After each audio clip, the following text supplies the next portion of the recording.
Compañeras, entonces entramos a la segunda parte de nuestra sesión del día de hoy. No antes, Beatriz, de leer un chat que nos colocó Nubia en el grupo de escuela y que dice así: tengo un familiar que sufrió un accidente laboral, le hicieron varias cirugías, en la última le dejaron un pedazo de bisturí, el hospital y cuerpo médico no respondieron por el mal procedimiento, a él lo despidieron de la empresa, nadie volvió a contratarlo laboralmente, aún le molesta mucho, el dolor es intenso, está con Sisben y aquí no le dan sino acetaminofén, porque siempre contestan es que esto no es responsabilidad de ellos, sino de donde lo atendieron el accidente. ¿Se puede demandar? Bueno, entonces ahí espérame un momentico, porque aquí también hay una compañera, Mariela, nos escribe en el chat del Zoom, tengo un familiar que sufrió un accidente laboral, le hicieron varias cirugías, en la última le dejaron un pedazo de bisturí. Ahí está Marcela, creo que es el mismo caso. Es el mismo. Sí, señora. Gracias, Carolina nos vuelve a insistir que por favor diligenciemos asistencia. Es de Mariela, dice Nubia. Sí, señora, gracias. Dale, Beatriz. A ver,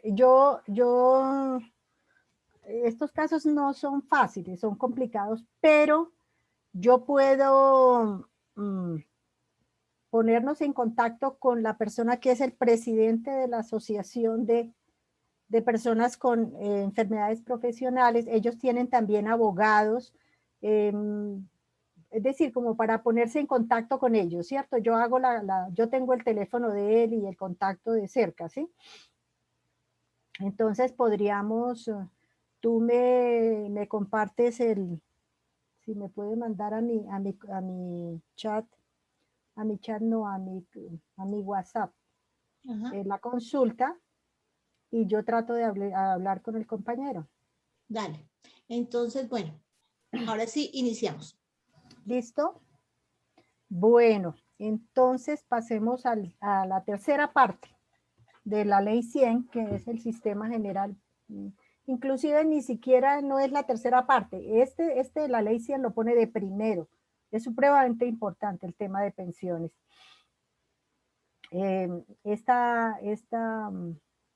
Se refiere a este sistema general de pensiones al amparo contra la vejez, la invalidez y la muerte.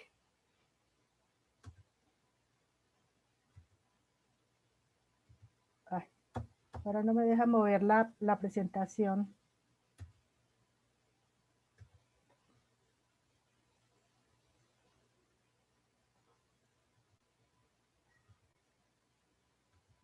Bueno, ya, se destrabó. Entonces, ¿cuáles son los aspectos fundamentales del tema de pensión de vejez? Aquí estoy hablando de ley 100. Quiero aclarar que muchas de estas cosas con el tiempo se han ido modificando. La edad, por ejemplo, en cuanto a requisitos, sí está a 2020, que es para mujeres 57 años y para hombres 62 años. Y una cotización mínimo que debe tener una persona de 1000 semanas cotizadas. De ese monto de la cotización depende el porcentaje con el cual se va a liquidar la pensión de una persona. Como ustedes ven, va de 1000 semanas, que es lo mínimo, y esa persona sale con un 65% del salario de los 10 últimos años. Ahora miramos eso aquí. Y va aumentando. En la medida que se aumentan los montos de cotización por semanas, va aumentando. Y el máximo valor está en 1400 semanas, que corresponde al 85% del ingreso base de liquidación. Pasemos entonces al otro elemento. El ingreso base de liquidación se obtiene de los salarios con los cuales se cotizó en los últimos 10 años o toda la vida laboral, si ha cotizado 1250 semanas o más. Esto dijéramos que son, los aspectos fundamentales para poder definir una pensión. La ley 797 de 2003 incrementó el número de semanas hasta el año 2015. Esto es un regalo del señor Uribe. Él fue el que, estando en su gobierno, hizo este incremento. Entonces, arranca con un número mínimo de 1.050 semanas cotizadas, y cada año, por eso cuando ustedes ven que va aumentando, es por esta ley que nos la están aplicando. Esto fue hasta 1.300 semanas y para el año 2015. Por eso el afán que ellos tienen casi de desmontar el sistema actual de pensiones, porque según los señores de Asofondos, que son los que manejan el fondo privado de pensiones, no están recibiendo todo lo que ellos quisieran ganar. Cuando se aprueba la ley 100, otra de las luchas que se dieron en ese momento tuvo que ver con el establecimiento de un régimen de transición. ¿En qué consiste ese régimen para la época del año 1993? Entonces, consiste en conservar los derechos de un régimen pensional hasta el año 2014, con los cuales la persona llega al 1 de abril de 1994 cumpliendo los siguientes requisitos. O sea que este sistema no aplicaba a estas personas que se encontraban en un régimen de transición con los siguientes requisitos. Los hombres que tuvieran a esta fecha 40 años o más, o 750 semanas cotizadas, que corresponden a 15 años de cotización. Eso para los hombres. Para las mujeres debían tener 35 años o más, el mismo número de semanas cotizadas, que corresponde a 15 años. En lo único que las mujeres hemos tenido una medio diferencia es en la edad de pensión, pero están desesperados por cambiarla. Y nuestro querido Uribe nos establece un acto legislativo, que fue el acto legislativo 01 de julio de 2015, por el cual se limita el régimen de transición hasta el 31 de julio de 2010. ¿Se acuerdan que iba hasta 2014? Ya lo recordó, hasta 2010. Y, perdón un momento, por favor. Natalia, estoy en una conferencia, ya te llamo cuando me desocupe, ¿listo? Listo, señora. Entonces, les decía que para quienes tuvieran, 750 semanas cotizadas o más, al entrar en vigencia el acto legislativo. Esto es algo que recortó el régimen de transición, y habían personas que para esta fecha le faltaban 2, 3 días. No, se acabó el régimen de transición para ellos. Estos son los pasos que se vienen dando para llegar realmente al tema de ir dejando un solo sistema de pensiones, donde el gobierno no tenga responsabilidades, donde todo esté en manos del sector financiero, privado, donde Colpensiones es como a pesar de que el Colpensiones lo maneja el gobierno a su criterio, de todas formas es el único fondo público que hay de pensiones, y lo que propone realmente es ir limitando hasta liquidarlo, como pasó con el Seguro Social. ¿Cuáles son los productos que provienen de una afiliación a un fondo, a los fondos de pensiones? Está la pensión de vejez, con los requisitos que miramos anteriormente, la pensión de invalidez, por la pérdida que hablábamos también, más del 50%, pensión de sobrevivientes para las personas que sean también con unos requisitos de edad y las esposas, indemnización sustitutiva, es los aportes que se han hecho a pensiones a quien se le deben entregar si la persona muere antes de pensionarse, y el auxilio funerario. Quería también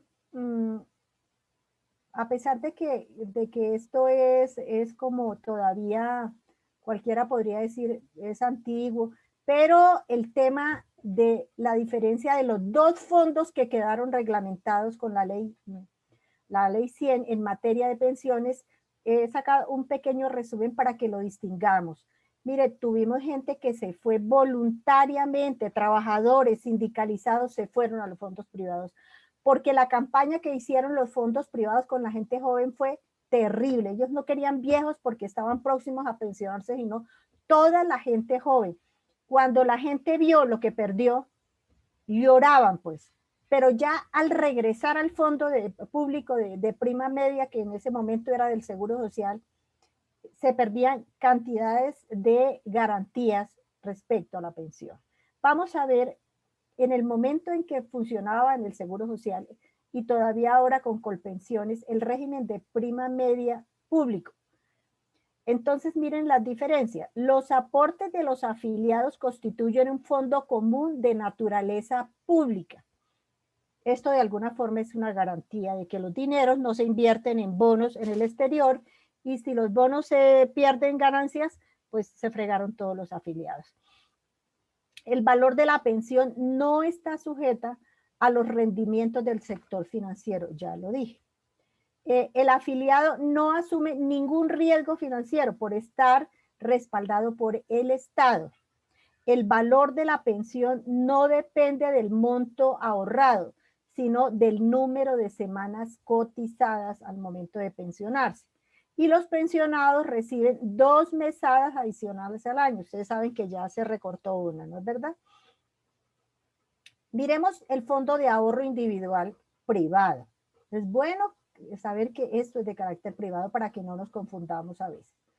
Cada afiliado tiene una cuenta individual. Es como cuando yo voy al banco y hablo una cuenta de ahorros o en mi casa compro una alcancía y empiezo a echarle plata. Entonces, es cuenta de ahorro individual. Y mira la diferencia con el fondo público, que es un fondo común. ¿Sí? Es algo que se guarda en una fiducia para preservar esos dineros.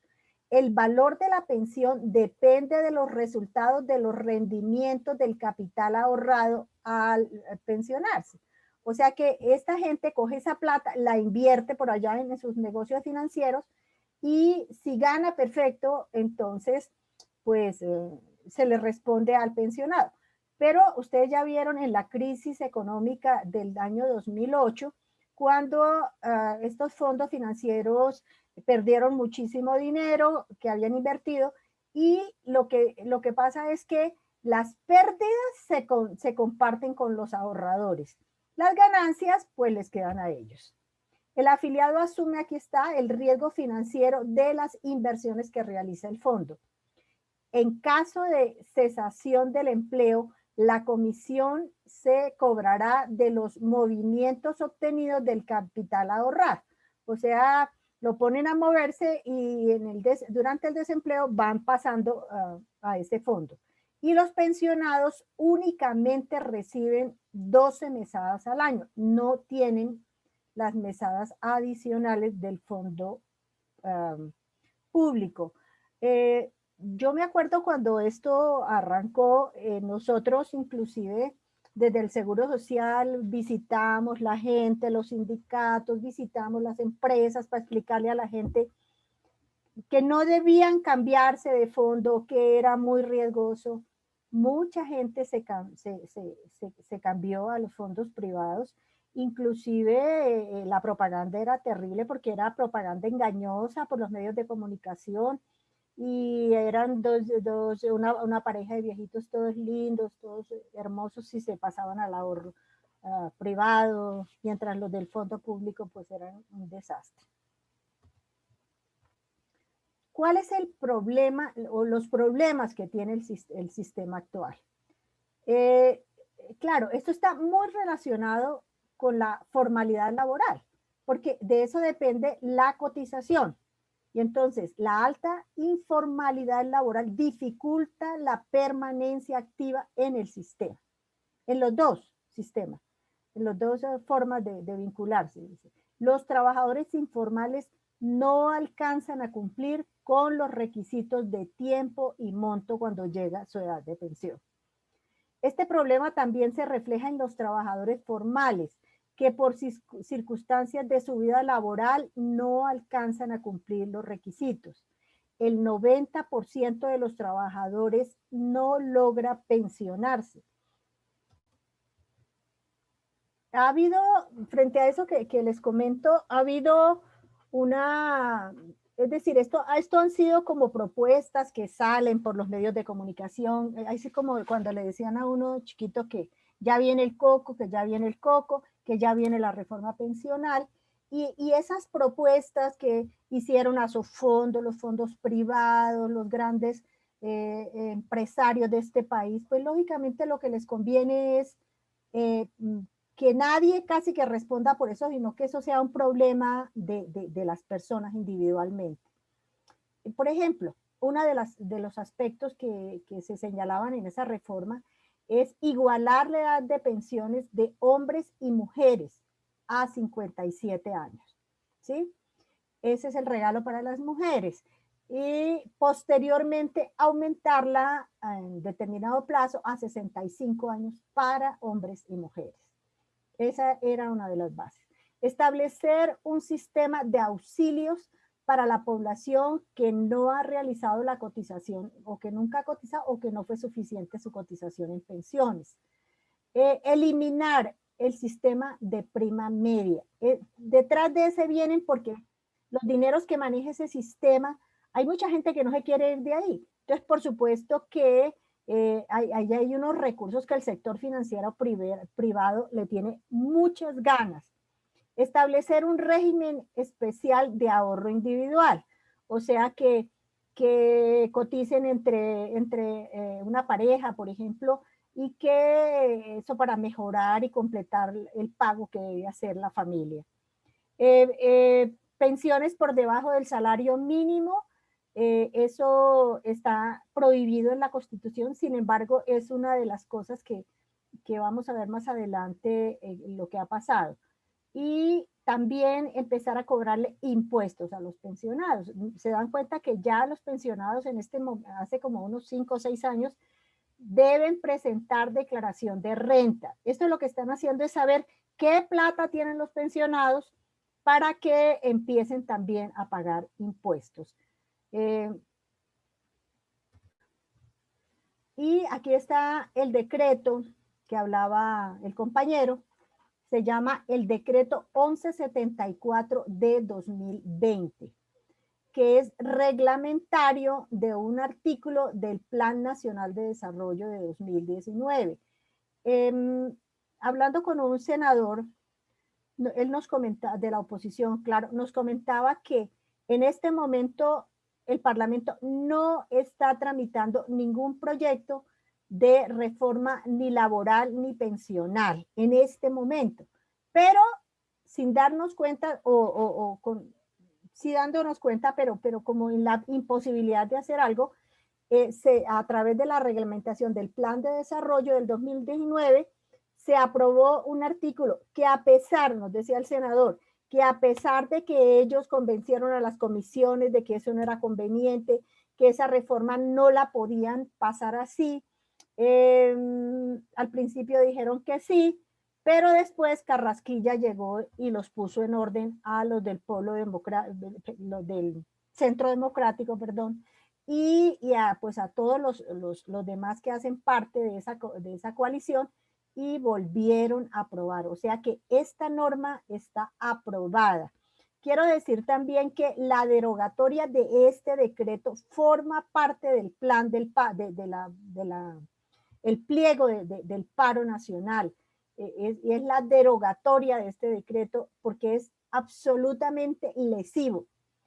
Mira, sobre todo tiene reformó realmente el tema de pensiones y tiene una reforma laboral también muy importante. En cuanto a lo laboral, se aprobó que se pueden pagar salarios por debajo del salarios o ingresos por debajo del salario mínimo. Eso en la Constitución, eso no está permitido, pero esto ya se aprobó y se está aplicando. El trabajo por horas lo vivimos en el sector salud. Para mi sorpresa, la contratación, por ejemplo, de la Secretaría de Salud de Bogotá empezó a salir en medio de la pandemia contratando los trabajadores de la salud por horas y lógicamente con unas diferencias tremendas porque para el caso de enfermería, por ejemplo, nosotros tenemos gente muy especializada, sobre todo en el tema de cuidado intensivo, de las urgencias, gente muy preparada, pero mientras a los médicos les ofrecían un salario diferencial por horas, por sus especializaciones, al personal de enfermería ni a las demás profesiones de la salud les ofrecían esto. O sea que esto ya se está aplicando y lo conozco de primera mano por el sector salud.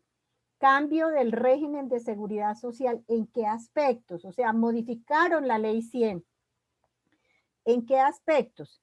Con relación a salud, dijeron que hay una categoría de estas personas que no se alcanzan a pensionar, ¿cierto? Y que van a tener pues esos salarios que vimos por debajo del salario mínimo. Entonces, estas personas las pasan al régimen subsidiario. El tema de riesgos laborales también le van a dar cobertura, pero aún no está reglamentada. No sabemos qué coberturas, qué va a pasar con estas personas, pero ellos van a garantizar estar ahí porque eso les va a llegar plata. De pensiones se crearon entonces los beneficios económicos periódicos conocidos con la sigla BEP, que no es una pensión, sino un subsidio para ser pagado al final de la vida laboral para quienes no alcancen a cotizar el valor para acceder a una pensión. O sea, eso cambió totalmente el concepto de pensión. Y se financia, póngale cuidado, con el aporte del empleador del 15% del salario mensual de un trabajador. O sea, de todas formas, gana por debajo del salario mínimo y además el empleador le quita el 15% para cubrir estos servicios. Por eso yo les decía que con este 15%, pues vuelven y le botan plata a las EPS, a las ARLs, y pues como no van a tener pensión, pues sencillamente es un beneficio económico que es realmente irrisorio para que después de que la persona no se pueda pensionar, le manden una platica mensual. No sabemos todavía hasta qué edad de la persona. Hay toda una tendencia, tanto en salud como en pensiones, a decir que cada día la atención de salud es supremamente costosa y que la plata no alcanza. Lo mismo que las pensiones también, ellos hacen unas estimaciones de cuánto es la esperanza de vida de la gente. Ellos dicen que la esperanza de vida de la población ha aumentado y que especialmente la de las mujeres. No sé qué vamos a tener que hacer las mujeres para morirnos antes y no molestar a los financieros de la seguridad social, porque ellos dicen que cómo van a pagar pensiones a esas mujeres que duran tanto. Lo dicen así de una forma de verdad irrespetuosa. Y entonces la propuesta que ellos tienen tanto para salud, estaba en el proyecto de ley, es que si una persona se le estima eso que ha cotizado o que está pagando, hasta cuándo le dura esa plata para poderle atender su salud. Para el caso de una persona que no alcance, según ellos, sus cuentas, el dinero, entonces es posible que los bancos le reciban su casa como una especie de hipoteca y que ellos vayan debitando de la hipoteca lo que le falta por cubrir hasta que se muera. Y que después los derechohabientes irían a pelear con el banco para que les diga cuánto es que les quedó. Eso igual estaban planteando con pensiones, que no estas de esta categoría, sino pensiones de salario mínimo. Entonces, que ellos piensan que una persona que se pensiona, supongamos, a los 65 años, y van a igualar la edad, y vive hasta los 80 o los 90, pues está viviendo, como dice la gente, de gorra, y ellos no tienen plata para seguirle pagando pensión. Igual están dispuestos muy generosamente a recibir los bienes de esa persona para seguirle pagando la pensión. Eso, dijéramos, es muy rápidamente un análisis de la 1174, que efectivamente es una de las razones por las cuales nosotros como organizaciones sindicales y trabajadores no debiéramos levantar el paro sin que este tipo de cosas no se hayan resuelto y se eche atrás este decreto 1174 del 2020. Bueno, aquí esto termina mi presentación en materia de seguridad social. Les decía que tengo algo sobre salud de las mujeres. Tienes que dejarte compartir, como lo Ya. hiciste. Ya. Entonces, yo no sé, ya hicimos una visión global de lo que es el sistema de seguridad social del país. No sé, antes de pasar al otro tema que les comento, quisiera saber si ustedes tienen alguna pregunta, algún comentario, algo que sepan que yo no sé y que me puedan compartir. Ustedes Toman ya pueden impulso, hacer. vamos a leer lo que escribió Ruth. Dice, ¿qué puede hacer una persona que cotiza en Colpensiones en una empresa a la que ingresó a laborar? La obligaron a pasarse a un fondo privado. En este momento tiene 55 años y yo creo que hice 1200 semanas. Y se quiere pasar nuevamente a Colpensiones, pero no se lo permiten pasar. ¿Qué puede hacer? Me pregunta ella. Ajá. Con Sandra relación dice que a, si es permitido, debe solicitar sí, el cambio. sí, eso iba a decir, esto ha venido cambiando y sí se puede hacer el cambio y lo que tiene es que averiguar la última normatividad porque sí puede hacer el cambio. Lógicamente la mayor parte de las empresas son amigos y socios de estos fondos privados de pensiones, pero sí puede ir, inclusive puede ir, Colpensiones tiene una serie de sedes donde la gente puede hacer consultas. Yo haría una consulta en una oficina de Colpensiones para que me den las instrucciones de cómo hacer el traspaso. ¿Qué otra cosa? Orlando quiere hablar. Dale.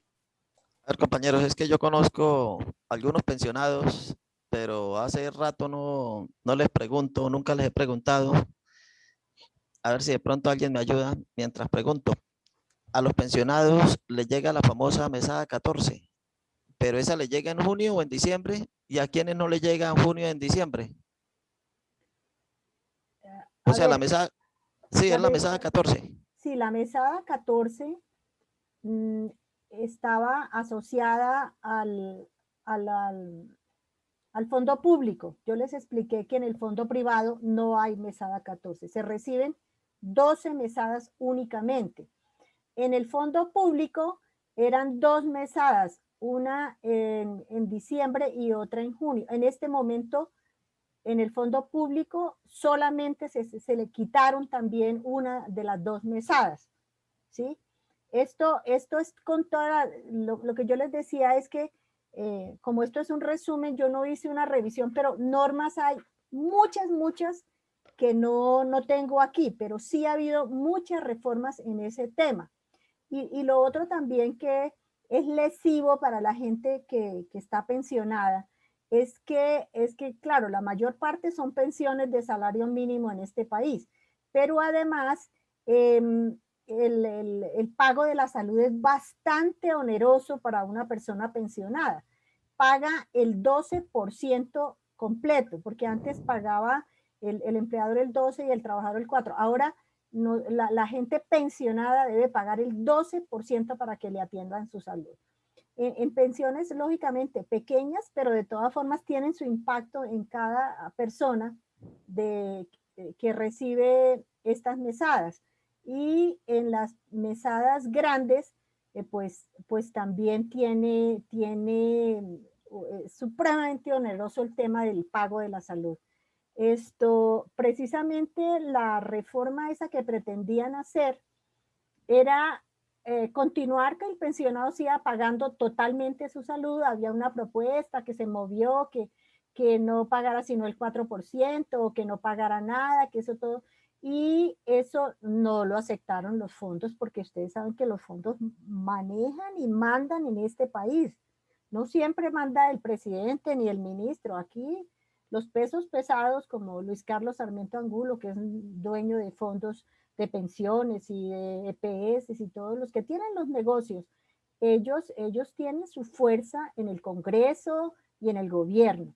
Entonces, yo lo que digo es que esto, dijéramos, se han logrado detener algunas cosas, pero lo que se sabe que no está en este momento un proyecto de ley de reforma pensional, pero el camino que se vislumbra es precisamente ya empezaron a poner los BEP, ya sacaron un resto de población que tiene derecho a la pensión y además la idea es, yo creo que la tienen firme, eliminar el fondo de prima media para que todos seamos explotados por los fondos privados de pensiones, que no tienen ninguna mesada. Nosotros tenemos mesadas porque eso es el fondo privado y porque convencionalmente también estas se lucharon por mucho espacio en las convenciones colectivas que aún subsisten.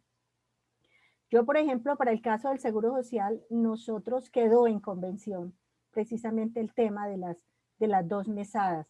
Pero ellos quieren llegar al momento en que inclusive el acto legislativo de Uribe de 2005 prohibió que el tema de las pensiones fuera incluido en las convenciones colectivas. Entonces, ¿qué nos queda? Pues realmente estar muy atentos y sobre todo, yo creo que hay que luchar por derogar ese 1174. Ese es el camino para llegar a la profundización del cambio de modelo en seguridad social. Ellos están encantados, porque eso es lo que exige la OCDE, y ellos están encantados en cambiarlo para, lógicamente, ganarse el beneplácito de los Estados Unidos, que no creo que haya estado muy bien en los últimos tiempos, pero que ellos hacen lo que sea por tener el beneplácito de Estados Unidos. Ya vieron todo lo que ha incumplido de los acuerdos de campaña de este señor Duque, como nada de lo que dijo lo cumplió. Tenemos glifosato regando a la comunidad, prácticamente fumigando, el fracking que dijo que tampoco no. O sea, aquí no hay ningún compromiso serio del gobierno para preservar los derechos a la seguridad social, ni al medio ambiente tampoco. Beatriz, aquí Nubia nos dice que hace 10 años se perdió la mesada 14. Sí. ¿Sí? Sandra nos comenta que en los supercades hay oficinas de Colpensiones o directamente en la carrera 13/32, lo que sí es demoradita la atención. Miriam Moreno nos dice que buenos días con respecto al paso del fondo privado al público. Ellos dicen que después de 47 años ya no se puede hacer nada. Pues en eso hay muchas consultas que yo he visto casos que se han ganado de demandas que ponen porque eso viola muchos derechos, el hecho que no se pueda pasar de allá para acá o al contrario. Eso viola el derecho a la libertad, es decir, a todo lo que decía la ley 100, que era solidaria, que era universal, todo esto, eso es violatorio. Yo sé de gente que ha logrado, inclusive faltándole muy poquito tiempo para pensionarse, cambiarse de fondo. Ahí es que buscar, y buscar, dijéramos, claro, lo que pasa es que ustedes tienen que pensar que Colpensiones juega un juego peligroso, porque ellos sí les interesa tener gente allí, pero además el gobierno está muy comprometido con los fondos privados. Y en el momento en que el gobierno dé una orden, pues empiezan a poner barreras para que la gente no se pueda trasladar. Mi recomendación es que la gente que aún es joven y que está en los fondos privados y que se fueron lamentablemente, regresen antes de que haya una reforma más de fondo y pues porque no se puede legislar hacia atrás, va a quedar una gente ahí como en un periodo de transición también en caso de que se elimine Colpensiones. Antes de pasar a la otra diapositiva, Sandra nos dice que sí, señora, hay demandas ganadas y se puede pasar a Colpensiones. Olga nos dice que en la reforma constitucional del artículo 48 del 2005 se acabó con la mesada 14. Mónica nos dice si demuestran que fueron inducidos al error, ganan la demanda. Bueno, así es. Eso es con ese tema. Entonces ya pasamos al siguiente. ¿No hay más comentarios? No, señora. Tengo aquí, bueno, espérate, entonces voy a compartir pantalla para la próxima. Señora, mientras que Beatriz busca su otra diapositiva, le recordamos a los compañeros que hemos enviado el link de evaluación del módulo de las 7 sesiones. Este es importante que nosotros lo diligenciemos, pensemos que vamos a escribir, porque para el equipo que estamos aquí en la escuela, recogemos mucho sus comentarios. Recordemos que la escuela es una apuesta también de formación y su opinión es muy importante para nosotros. Entonces es importante que hagamos el diligenciamiento de la evaluación que nos la acabaron de enviar. Entonces tenemos hoy 2 links, uno de asistencia y otro de evaluación del módulo de las 7 sesiones. Entonces ya solamente era ese comentario mientras que Beatriz empieza. ¿No la estás viendo? No. No has compartido. No, es que, sí, es que me faltó eso, pero. Yo creo que tienes que cerrar la otra como habíamos dicho y arranca con la otra. Sí, estoy tratando de cerrarla.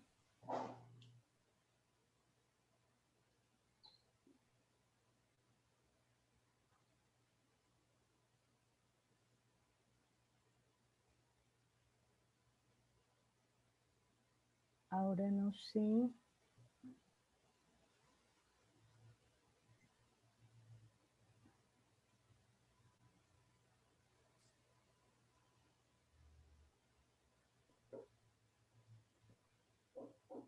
¿Será que no hice lo de compartir pantalla? Sí, no has dado compartir pantalla todavía.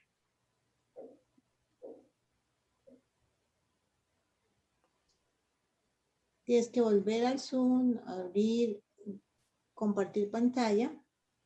El tema que a continuación nos va a compartir Beatriz es cómo van las mujeres en esto, ¿cierto? Acordémonos que todo tiene que ir con lo de la perspectiva de género, reconocernos también en esas dinámicas de cada uno de estos temas que son importantes en la formación y que nos permiten a nosotros como ir mirando por qué es tan importante la formación con perspectiva de género, tener en cuenta estas apuestas que tienen los trabajadores en diferentes espacios de la negociación colectiva, o por lo menos para hacer la asesoría adecuada y prudente a los afiliados de los sindicatos. Es que, ¿sabes qué pasa? No sé. Tranquila. No, que no logro abrirla porque me sacó del Zoom para compartir la pantalla.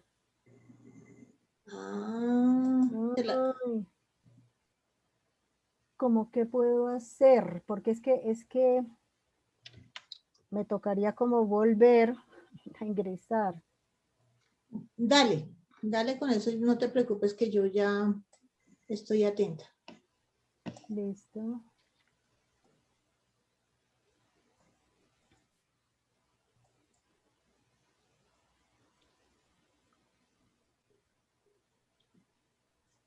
No, Beatriz, no ha salido todavía. ¿No he salido de dónde? ¿Tengo que salir de todo? No, simplemente cierra la diapositiva y ya. Yo ya la cerré. ¿Sigue Entonces apareciendo? tienes que ir al Zoom y compartir pantalla. Es que eso es lo que no me deja. ¿No permite compartir pantalla? No No. me permite. Debe ser, ya se ubicó en el Zoom, en el... Sí, ya me ubiqué en el Zoom y no me deja compartir pantalla. Busco mientras tanto la tuya. Mientras tanto, Sí, por favor. pues ya la abrimos.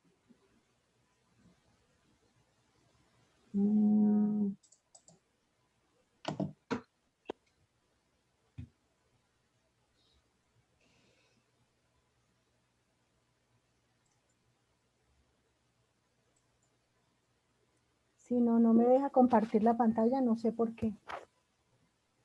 Se me reveló este equipo. Y si me la envían y yo le ayudo a ella a compartir. Ya. Yo se la mandé a ¿A Dori? Sí, Doris. sí. Listo. Aquí ya la tengo. Si se ve, Sí, Dorisito, ahora sí se ve. bueno, Pero listo. Toca que la pongas en modo presentación. Ya. Listo, Beatriz. ¿Me Yo dices?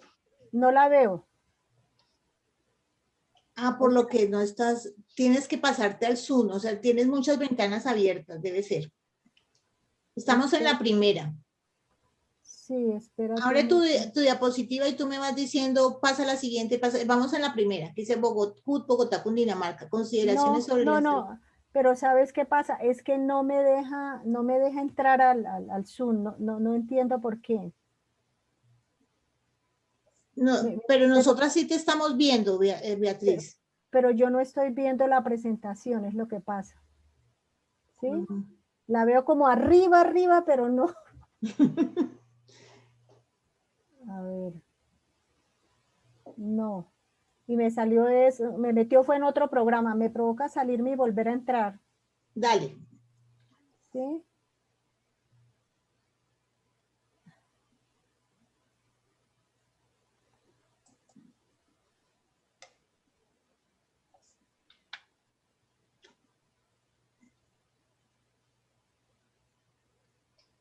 Porque si tienes, todavía no ha salido el link de aquí. Porque si quieres, abre tu diapositiva en tu computador y vas diciendo y yo te la voy pasando. Sí, pero es que me salí, entonces ahora sí es cierto. Espérate un momentico.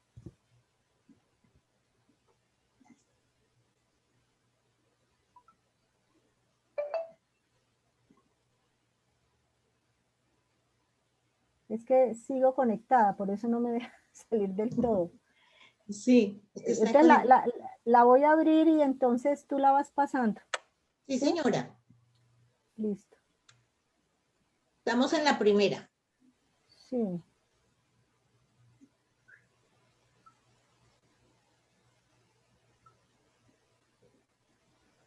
Ya la tengo abierta.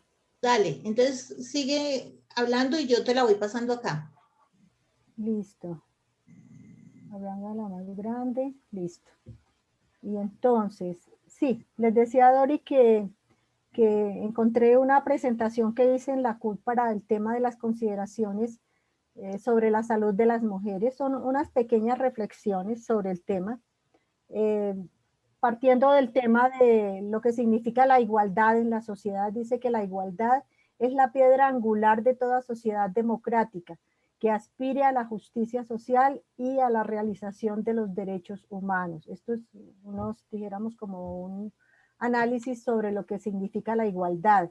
Dice que en la mayor parte de las sociedades las mujeres son objeto de desigualdades en las leyes y en la práctica. Y hay algunas consideraciones sobre la salud de las mujeres relacionadas con la política de cohesión social. La cohesión social es un atributo que implica la igualdad de oportunidades para que la población pueda ejercer sus derechos fundamentales y asegurar su bienestar sin discriminación de ningún tipo y atendiendo a la diversidad. El tema de salud es tan importante que no puede ser un modelo que yo haga solo como para un tipo de personas, sino que tiene que ser igualmente diverso como es la población. Otro aspecto es que la construcción social de los géneros produce desigualdades de hombres y mujeres para acceder a las oportunidades y ejercer los derechos fundamentales. En todas las sociedades se produce discriminación por razón de género, se eliminan los aspectos particulares de las mujeres y se rigen a la pauta masculina predominante. Y esto ha pasado históricamente con los modelos de salud que no consultan ni la situación de las mujeres ni de las poblaciones de las diferentes etnias. Es decir, no se hace con base en quienes definen la mayor parte de las políticas en el país. Las mujeres son las principales proveedoras de cohesión social, eso se sabe en la familia, en todas partes, en igualdad de oportunidades y en ciudadanía y participación. Siempre vemos mujeres liderando estos procesos. La clásica división entre lo público y lo privado sitúa a las mujeres de acuerdo con sus roles de género en una posición de conflicto para el pleno ejercicio de la ciudadanía y la participación política y social. Algunas situaciones de las mujeres en el mundo han sido señaladas por la ONU, la OMS y la Organización Internacional del Trabajo como marco de referencia general. Dice que de los 1.300 millones de personas que viven en pobreza, cerca del 70% son mujeres. La mujer, ¿y yo por qué señalo esto? Porque la salud está muy pegada a la disponibilidad de recursos, mientras es un negocio. La mujer percibe un salario cerca del 40% menor al que percibe el hombre por el mismo trabajo. En el mundo existen 130 millones de niños y niñas sin escolarizar. De estos, 2 de cada 3 son niñas. Allí también, a pesar de que se encuentran en poblaciones deprimidas, las niñas están llevando la peor parte. La violencia contra la mujer figura entre las principales causas de discapacidad y mortalidad de las mujeres en edad de procrear. Al menos 1 de cada 3 mujeres en el mundo ha sido golpeada, coaccionada sexualmente o ha sufrido otro tipo de abuso en la vida. En América Latina, cerca de 22,000 mujeres mueren anualmente por causas maternas. La mayoría son pobres, indígenas, afrodescendientes o viven en zonas marginales o rurales. Yo quiero recordar que la maternidad concebida no se concibe, como una enfermedad. La maternidad es un proceso que vive la mujer para procrear y no debieran morirse las mujeres por el tema del embarazo, del parto, del puerperio, porque se supone que hay programas de protección de la maternidad para evitar que esto pase. Se estima que el 56% de las víctimas en la explotación económica forzada son mujeres y niñas. Integración de género en el sector salud. Vamos a irnos aproximando. La promoción de una política sanitaria equitativa para hombres y mujeres asegura el acceso a servicios de salud de acuerdo con sus perfiles específicos diferentes, desde lo biológico, lo sociocultural y los roles de género. Esto es lo que hace que cuando yo voy a hacer una política en salud tengo que tener en cuenta estos perfiles específicos. Uno lo que ve muchas veces es que, sobre todo en mujeres cabeza de familia, que ellas están pendientes de la atención de la salud y son cuidadoras a la vez y trabajan, proveedoras, pero ellas dejan de último sus necesidades propias de salud. Ellas mismas no se sienten prioridad para cuidar su salud. El acceso a los servicios de salud para las mujeres debe garantizar la disponibilidad de recursos económicos, tiempo y resolver la falta de autonomía de las decisiones sobre su propio cuerpo, mientras las mujeres sigan teniendo que preguntarle a su esposo, su compañero o quien sea, las decisiones que tiene que tomar sobre su cuerpo, allí no habrá libertad ni habrá equidad de género. He tomado algunas cifras relacionadas con la mortalidad por grupos etarios por 100.000 habitantes. Esto es lo que se denomina una tasa. ¿Y por qué se usan tasas? Porque cuando yo digo que hay 10 muertes, pues pueden ser muchas o muy poquitas. Por eso me voy a una cifra que es de población y entonces yo ya sé, por ejemplo, cómo se presentan estos indicadores. Por ejemplo, en el grupo etario de 15 a 44 años, ¿cuáles son las causas de mortalidad en general? En general estoy hablando. Agresiones, homicidios, el 12 por 100.000 habitantes. Accidentes de transporte, 5.5 por 100.000 habitantes. Y miren acá, embarazo, parto y puerperio. Para quienes, el embarazo es todo el proceso pues, de la reproducción, el parto, el mismo hecho de tener el hijo, y el puerperio es el periodo que sigue después de que nace el bebé. El 4.8 mueren por esa causa, no debieran morir por esa causa. Y el tumor maligno de útero, mueren 4.4 mujeres, 4 por 100.000 mujeres. Otro elemento que tiene que es que este tumor es absolutamente prevenible, identificable en forma temprana, intervenirlo, y esto es lo que muestra que realmente las acciones de promoción de la salud y de prevención de la enfermedad han pasado a un tercero o cuarto plano para estas personas que manejan la salud actualmente. En el grupo de 45 a 64 años, entonces las muertes están relacionadas con generalmente enfermedades crónicas como las enfermedades isquémicas del corazón, 50.6 es el mayor número en esta edad, enfermedades prevenibles absolutamente.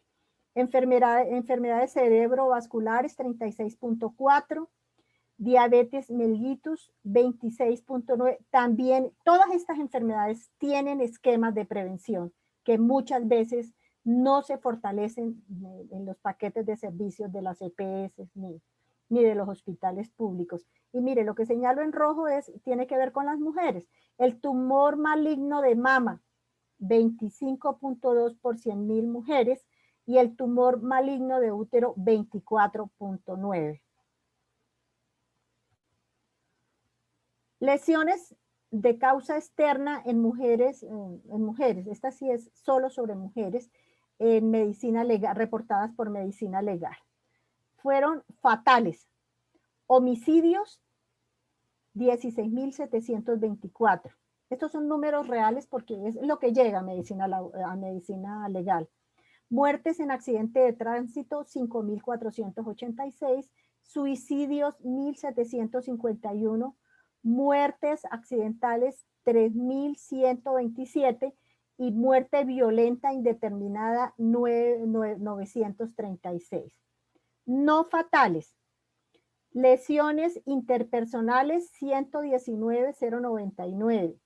Accidentes de tránsito, 40.114. Violencia intrafamiliar conyugal, 43.319.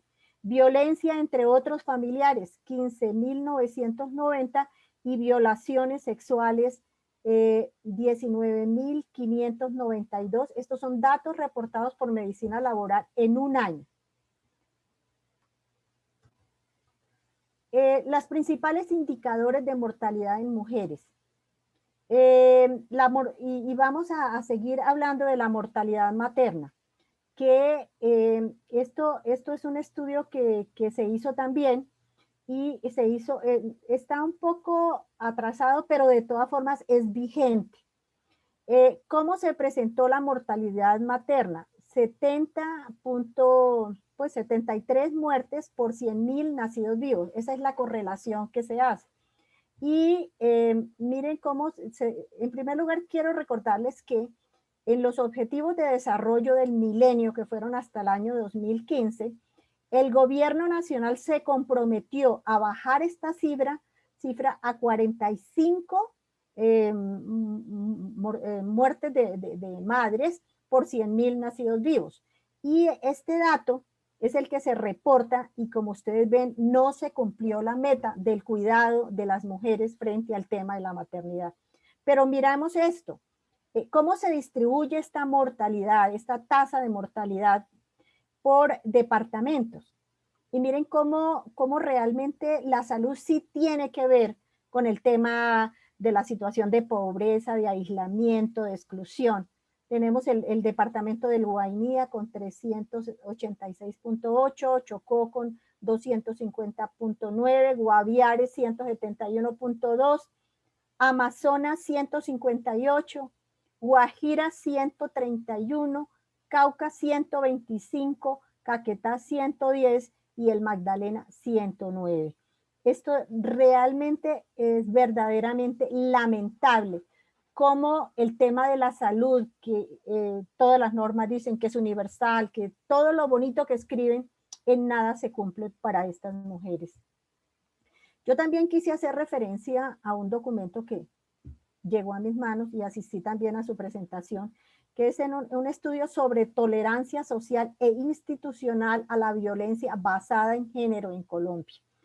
Este estudio sobre tolerancia, bueno, lo hizo el Fondo de Naciones Unidas para la Mujer, UNIFEM, Programa Integral contra la Violencia de Género, el Fondo de la Población, UNFA, organizaciones de Naciones Unidas y el Gobierno de España. ¿Qué hizo este estudio? Hizo una muestra para hacer este estudio. Quiero decir que se hizo, pues lógicamente, en Colombia.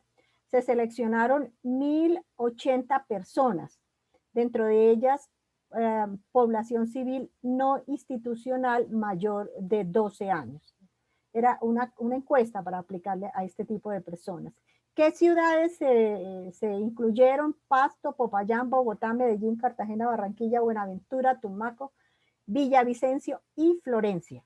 Las instituciones con competencias en la atención de víctimas en violencia de género, eso fue otra categoría, que se tomaron para esto las entidades de salud, justicia, educación, organismos estatales de control. Estas son las entidades donde una víctima de violencia va a que se le dé una atención. Algunas conclusiones de este estudio. Es bien interesante este estudio. Dice que se producen relaciones desiguales en todos los niveles y contextos donde ellos trabajaron, particularmente en las familias y en las relaciones de pareja. Los mecanismos que justifican el uso de la violencia contra la mujer son, y se repiten mucho en todos los grupos que se estudiaron: incumplimiento de sus roles, disciplinamiento. A las mujeres hay que disciplinarlas, dicen todavía muchos hombres. Y el gusto aparente de las mujeres, o sea, yo la quiero, pues la tengo que castigar para que trabaje bien. Y lo otro es también la valoración social de la privacidad de la familia, constituye el aislamiento social de las mujeres. Lo que se dice, la ropa sucia se lava en casa, esto no puede salir de aquí de puertas para afuera, esto hay que ocultarlo, y muchas mujeres caen en esa trampa.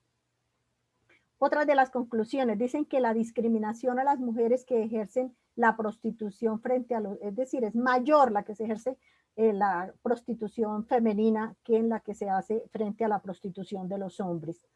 Ordenamiento patriarcal de las familias. El ordenamiento patriarcal de las familias determina el lugar de las mujeres y de los hombres. Entonces, ya, pues esto sigue siendo, a pesar de que hemos superado, hoy parece que estamos más o menos equiparados en el tema del acceso a la educación. Sin embargo, tenemos regiones deprimidas, con muchos problemas que todavía se siguen privilegiando para los hombres. Mayor violencia en mujeres que han tenido una historia familiar de violencia. Generalmente las mujeres que han vivido en ambientes familiares violentos como que aceptan, ya está incorporado en su cultura que las mujeres deben ser violentadas. Los funcionarios que atienden a las mujeres que han sido objeto de violación, en un 94% buscan la reconciliación. Y sabemos que de ahí al asesinato y al feminicidio es un pequeño paso. Generalmente los que hacen esto son hombres, pero algunas mujeres lo hacen también. El sector salud, según las víctimas, es el que tiene el peor comportamiento y actitud con las mujeres abusadas sexualmente.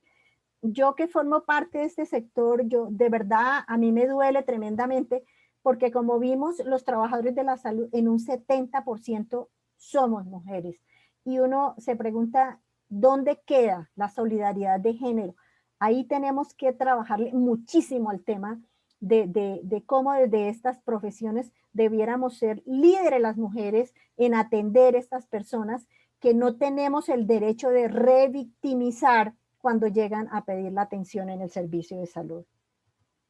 Bueno, esas eran como las pequeñas comentarios que yo hice sobre este tema. Pues comentarios, observaciones, lo que ustedes piensen que se puede hacer. Aquí vamos leyendo mientras que alguien se anima a abrir el micrófono. Dice Sandra que la violencia intrafamiliar no está catalogado como fatal, pero muchas veces termina siendo fatal. Un ejemplo de la violencia sexual de la chica que fue violada por la policía y terminó en suicidio, situación lamentable que no debemos normatizar ni naturalizar tampoco. Muy bien. Lori. Bueno, señora, dale. Sí, señora, mi participación es en el contexto de los funcionarios de la salud. Yo soy tecnóloga en radiología médica y he pasado por varios tipos de contratación, como pues personal de planta en la entidad privada, prestación de servicios en la entidad pública y ahora, gracias a Dios, pues de planta en las instituciones públicas. Pero desafortunadamente nosotros los tecnólogos de radiología médica hemos sido muy atropellados durante toda la vida. Yo ya llevo más de 30 años metida en esta historia y uno encuentra muchísimas trabas con respecto a allá los beneficios que tenemos por derecho y que se han adquirido, que incluso ahora ya se han perdido muchos, no nos queda mucho por rescatar, pero por ejemplo en mi caso yo no me pude ir pensionada a la edad que debía haberme ido, precisamente porque las entidades con las que laboré, prestigiosas de reconocimiento, de trayectoria, no cotizaron los puntos adicionales que debían cotizar para esa pensión de reconocimiento especial. Y eso ha sido para mí pues una lucha, tanto que pues yo ya lo que hice fue esperarme porque pues ya por edad de régimen común pues ya me puedo ir, entonces pues ya como que me cansé de estar tramitando tanta cosa ante las entidades y todo y nunca fue posible, ¿no? Ya me voy por el régimen normal, pero he visto que eso ha sido muy atropellado. Y en cuanto al problema también de la enfermedad profesional, es muy grande también para nosotros. Y eso ha sido, yo lo he visto, lo he vivido y sé de muchos compañeros que han tenido esos problemas y uno mismo. Y en cuanto a lo de la atención de salud para que le reconozcan una enfermedad profesional y lo otro el beneficio de la pensión. Entonces, pues no sé desde qué punto con toda esta reforma en salud y todo nos va a seguir afectando a nosotros directamente en esa parte. Gracias. Gracias, Inés, por la intervención. No sé si quieras hablar algo, Beatriz, al respecto. Sí, yo entiendo la situación de, ¿cómo es que es tu nombre, perdón? Inés Fandiño. Sí, Inés, mira, lo que pasa es que dentro de la normatividad de riesgos laborales existen unas enfermedades que se consideran, unas empresas que se consideran que tienen alto riesgo. Y una de ellas, porque son muchas, es precisamente la exposición a radiaciones ionizantes, que dijéramos, la exposición que tú tuviste en diferentes empresas. Se supone que ¿en qué consiste este tema de las empresas de alto riesgo? Recuerden que yo les mencioné que el comité paritario tiene una función muy especial para estas empresas de alto riesgo, que la ley dice que deben hacer sistemas de vigilancia epidemiológica frente a estos riesgos. Esos sistemas de vigilancia consisten en hacer una serie de registros de cómo se comporta el factor de riesgo, en este caso las radiaciones ionizantes, y la salud de las personas que están expuestas, cómo son los elementos de protección personal. Es decir, unas personas que se podrían llamar altamente prioritarias dentro de los sistemas de gestión en seguridad y salud en el trabajo. Para lo que tú decías, se refiere exactamente qué dice la ley. La ley dice que las personas que se demuestre que están expuestas a este tipo de riesgos, a estas categorías de riesgo, el empleador debe cotizar 10 puntos más de lo que cotiza a pensión, con el objeto de que estas personas puedan pensionarse mucho antes que los de pensión general. Eso para que pueda la persona que no vaya a salir con una enfermedad de esas catastróficas, que prácticamente la sobrevida que queda después de una pensión es terrible, sino que estas personas, además de protegerlas en el trabajo, de evitar que se vayan a estar expuestas, pues puedan salir antes a pensionarse. ¿Qué ha pasado? Eso le quedó como una responsabilidad a Colpensiones de pedirle a todas las empresas del país que tuvieran actividades de alto riesgo que cotizaran esos 10 puntos. Pues les cuento que eso no lo ha cotizado casi nadie. Y precisamente les decía que en este grupo, del cual yo hago parte, con sindicatos que han trabajado muchos años con alto riesgo, pues estamos mirando a ver, hay dos normas, una la de las juntas de calificación de invalidez, que ahí va para cambiarla, y la otra es el tema de la pensión de alto riesgo, para que se definan, para que se obligue a las empresas a aportar esos 10 puntos de más y que las personas puedan salir pensionadas. Es lo que yo les digo, Colpensiones sí es público y todo, pero Colpensiones sigue las líneas del gobierno nacional, porque lo nombra el presidente de la República, este personaje, inclusive con un sueldo excelente. Yo no sé si ustedes han oído que el presidente de Colpensiones gana como 50 millones de pesos, una cosa así supremamente exagerada, para poderlo manipular.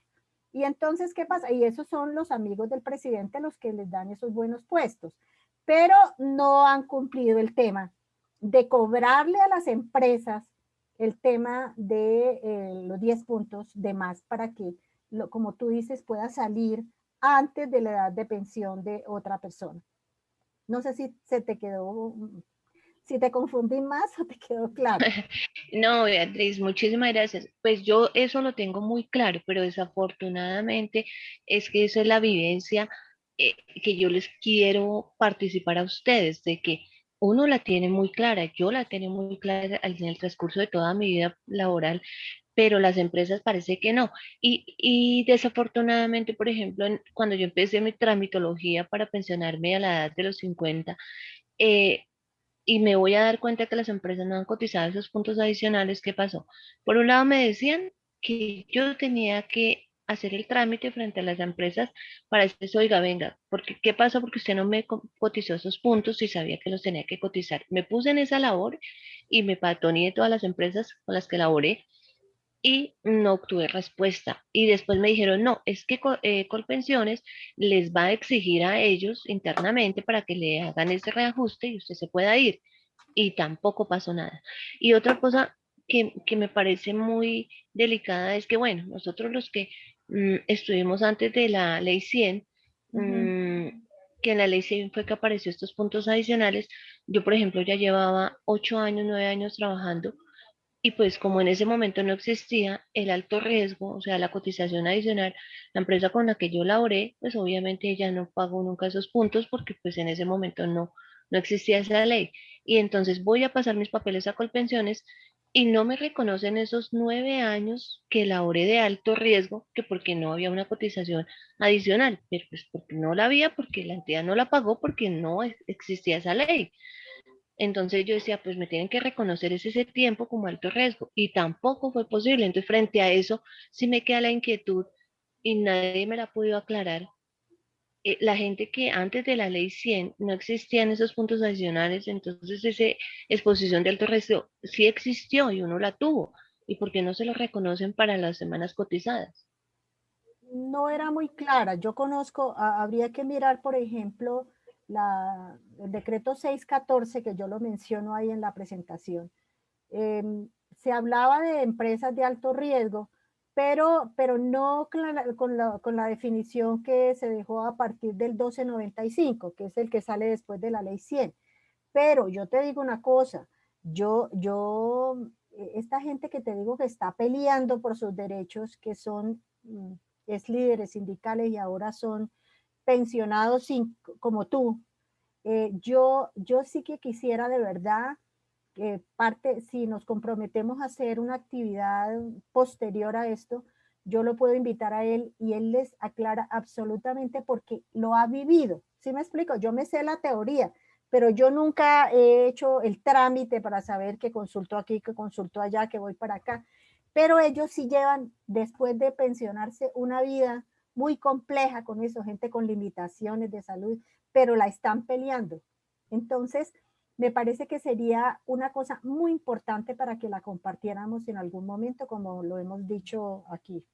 No, pues ojalá, de verdad que sí, no me quiero extender más porque me da pena con los demás compañeros, pero de verdad que sí es algo que no es justo. Y lo otro, pues ya para culminar, en cuanto a nosotros como entidad ya del Estado con la que laboro, que agradezco mucho esta entidad, pero por ejemplo, en el escalafón, que yo no sé en qué se basan o qué asesores tienen para poner un escalafón de los funcionarios de la salud, nosotros, por ejemplo, en Cundinamarca, el tecnólogo de radiología médica que nos exigen ser profesionales, porque tenemos que estar, aunque sea una actividad tecnológica, tenemos que estar por un ente universitario reconocidos, resulta que nos colocan en un escalafón de un grado 2 y 3, que ni siquiera llegan los señores camilleros con todo el respeto que ellos se merecen porque su profesión es tan digna como la cualquiera, pero ellos incluso están por encima de nosotros. Entonces el ingreso básico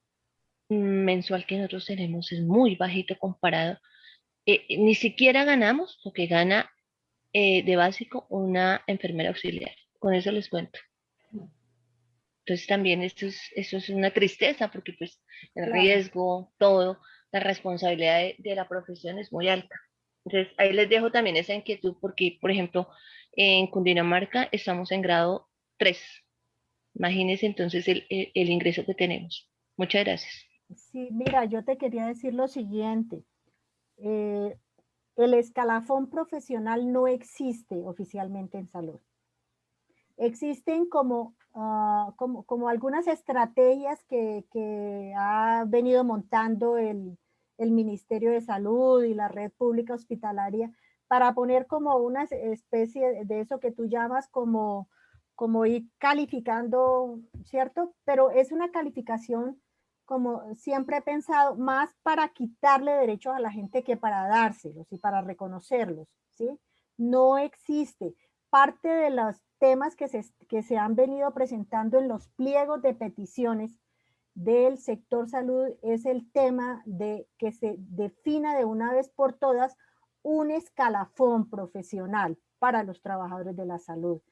Lógicamente que si tú estás metido como empresa en una cuestión de tercerización y de ahorrar con lo que te pagan a ti para más ganancias, pues no es un tema realmente de interés. Se han hecho varios intentos de proyectos de ley, de reglamentación de este tema. Las centrales lo han llevado por solicitud de los sindicatos del sector salud y no ha sido posible. es que yo siempre pienso que mientras estructuralmente el sistema de salud no cambie, y la estructura tiene que cambiar desde los servicios hasta las personas que prestamos los cuidados de la salud. ¿Cómo se nos reconoce? Mire lo que dice la ley estatutaria. Y es una ley obligatoria y no se cumple. Luego, yo sí creo que para poder que se cumplan todas estas cosas, nos toca todavía luchar mucho más y hacer paros mucho más largos. Eso es lo que yo creo. No es posible de otra manera. Ellos no entienden la lógica de nosotros, ¿cierto? De los riesgos. Nosotros tenemos personal de enfermería trabajando exactamente en los sitios donde se preparan los medicamentos para atacar el cáncer. Y si esa persona no trabaja con la debida protección, empieza a contaminarse con esos medicamentos una persona que no tiene cáncer, por ejemplo. Es un solo ejemplo. Los hospitales son centros de riesgos por donde tú te muevas, que no son controlados, que no le importa al gerente, lo único que le interesa es como conseguir la medio nómina para pagarla y uno que otro insumo, pero realmente no hay un compromiso y mucho menos en materia de salud laboral. Era eso lo que yo quería comentar. Gracias, Beatriz. Iris, tienes la palabra. Sí, no, pues no sé si son como preguntas o bueno, no sé, digamos, Beatriz, ahí cómo nos podrías orientar. Bueno, nosotros, digamos, en la sesión pasada, digamos que abrimos precisamente al tema que su merced nos ha desarrollado el día de hoy, digamos, frente a también, digamos, cómo la mujer, ¿sí? Aunque tiene unos derechos que lo consagran incluso la misma Constitución, ¿cierto? Por ejemplo, en el caso de las mujeres cabezas de hogar, sobre la protección del Estado, frente a ellas, vemos que hay una carencia de la caracterización que hay en todos los sectores, en el público y en el privado, frente no solamente al tema laboral, sino también, digamos, frente a unas consideraciones especiales, que me parece que de pronto en los espacios sindicales, en los espacios estatales, debería reivindicarse porque me parece que es muy importante que se pueda abordar, teniendo en cuenta que, digamos que en gran porcentaje las mujeres somos la fuerza laboral más grande y en la mayoría son madres cabezas de hogar. Me parece importante eso y sabiendo que pues digamos frente al tema del desarrollo de la salud, incluyendo pues la economía del cuidado, el trabajo en casa y demás, pues obviamente hay un deterioro mucho más rápido, digamos, de la vida productiva de las mujeres. Entonces, no sé, me parecería chévere que su merced nos diga qué opina sobre eso. Y el otro, quería preguntar, ¿por qué el tema de los especialistas en salud es tan complicado? Eh, Sabemos que no tenemos una salud preventiva y eso nos lleva a que cuando el cuerpo hace crisis por una o X razón, nos envían al especialista y es una tortura completa, y digamos que como siempre dilatan como el tema de que no nos han contratado, las IPS con que tenemos no son suficientes, no hay agenda, el deterioro digamos, la calidad de vida del trabajador es tenaz y creo que hay un lavado de manos ahí como que nadie se hace cargo de esos procesos que ni siquiera tienen que ver con, digamos, con el usuario, sino, digamos, con el sistema. Incluso creo que cuando uno le dice, no, pues pase la queja a la supersalud y uno hace como toda la vuelta y demás, y en ese transcurso de tiempo se deteriora la calidad de vida del trabajador. Me parece que es muy frustrante y creo que no hay como unos límites claros. Entonces, no sé, eso me sé si de pronto, no sé qué información hay sobre, por ejemplo, sobre las especialidades, ¿no? Eso era, Beatriz, gracias. Bueno, yo sufro lo mismo que tú sufres, quiero decirte. Sí, yo creo que no hay un solo colombiano que le pueda decir a uno, no, mire, fui, me atendieron perfecto, me dieron todos los medicamentos. No, es decir, eso es lo que yo decía cuando analizamos el sistema, que el sistema tiene falencias estructurales. Es decir, voy a ponerte un ejemplo. Yo soy enfermera y yo soy consciente de que las mujeres necesitan buena atención, que tengo que ser solidaria con ellas, pero yo soy una sola persona, ¿cierto? Mientras tanto, tenemos una administración que pone barreras de acceso, ¿sí? Entonces, esto, el arreglo que se le tiene que hacer a este sistema es estructural.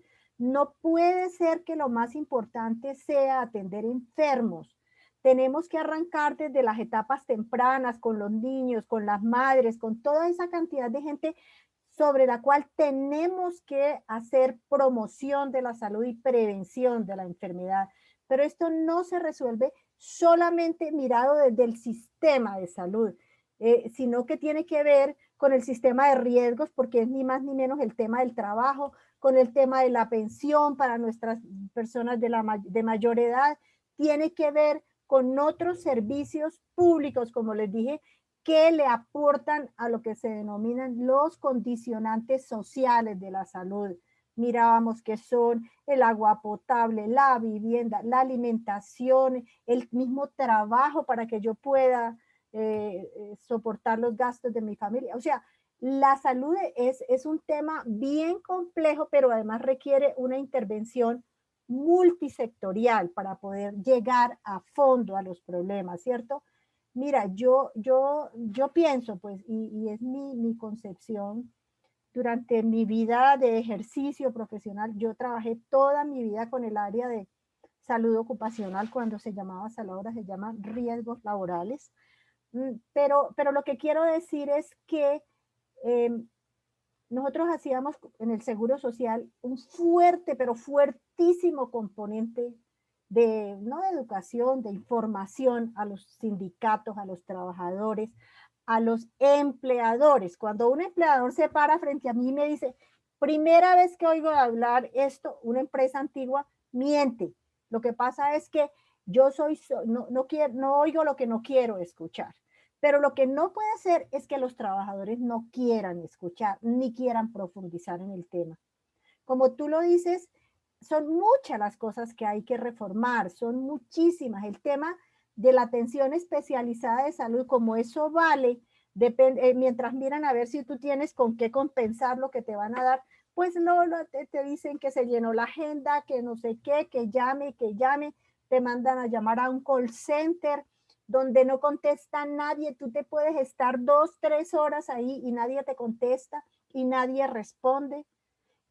Supuestamente mandas la queja a la superintendencia, esa superintendencia no funciona porque es un superintendente de salud nombrado por el gobierno, no es autónomo, no es independiente, funciona en el Ministerio de Salud. O sea que las herramientas que hay para hacer el control son muy difíciles.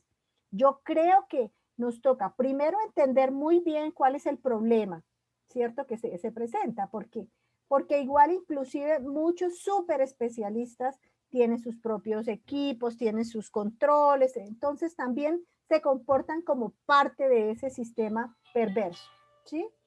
Entonces es eso es lo que te quería como comentar, ¿no? Bueno, quisiera saber si hay alguna pregunta, alguna inquietud respecto al tema, pues porque ya nos hemos comprometido que a partir de esta semana, pues íbamos a tratar de que fuera hasta las 12, con aras de que todos los compañeros que aún no cuentan con el permiso sindical puedan asistir. De acuerdo a las opciones que las compañeras nos han planteado, pues la sugerencia es mantener la escuela de manera virtual, sobre todo para aquellas personas que están fuera de Bogotá y que están sin permiso sindical y que están tomando la escuela. Entonces, aunque todavía no se ha tomado la decisión, creo que es importante que ustedes también se pronuncien y me lo hagan, por favor, por el interno del WhatsApp para saber cuál es su opinión, para tomar una decisión. que involucre colectivamente a todos. Y con eso, en esa medida, pues se sigue fortaleciendo este espacio de formación. Agradecerle a Beatriz por su participación en la escuela como facilitadora. Quisiera decirle a los compañeros que es importante que tengamos en cuenta nuestro taller de incidencia. Acordemos, mire, hoy salieron muchos posibles temas para hacer nuestro taller de intervención. O sea, a veces creemos que la acción sindical solamente es hacer el meeting o eso, pero la acción sindical es muy fuerte y se puede hacer de muchas maneras, y sobre todo aquellos que son afiliados y que orgánicamente a veces no están en colectivos. Entonces, apuntémosle a esa población, apuntémosle a seguir creciendo y fortaleciendo nuestro sindicato. Agradecerles a cada uno de ustedes por este espacio y su disposición. Recordarles que este módulo es el 4º módulo que hemos concluido el día de hoy, que contempló 7 sesiones, que tratamos de dar un bosquejo general sobre lo que es el mundo del trabajo hoy, en pleno siglo XXI, y cuáles son los retos del mundo sindical en este siglo XXI. Entonces, le agradecemos a ustedes que hagan la evaluación del módulo y nos preparemos para el siguiente, que es el 5º módulo, que es Mujer, Democracia, y la importancia de las mujeres en la participación política en el mundo sindical. ¿Por qué es tan importante que hablar de democracia implica hablar del posicionamiento de las mujeres en los espacios colectivos? Entonces, a todos y todas, muchas gracias y feliz tarde y bueno, buena semana para todos. Feliz tarde para todos. Damos por concluido esta sesión. Dorisita, ¿hay alguna persona que de pronto tenga preguntas frente a Classroom? Dijimos que íbamos a atender un momentico. Sí. Yo sí, Dori. Inés, te quedas entonces, Inés, para no cerrar. Listo, compañeras, Bueno, entonces. Dori no está, ya tenemos el enlace para poder registrar la asistencia. Sí, señora, yo se la mando ahorita al personal porque su merced estaba ocupada. Bueno, muchas gracias. Bueno, entonces muchas gracias, compañeros. Damos por concluida la sesión del día de hoy. Muchas gracias por la atención.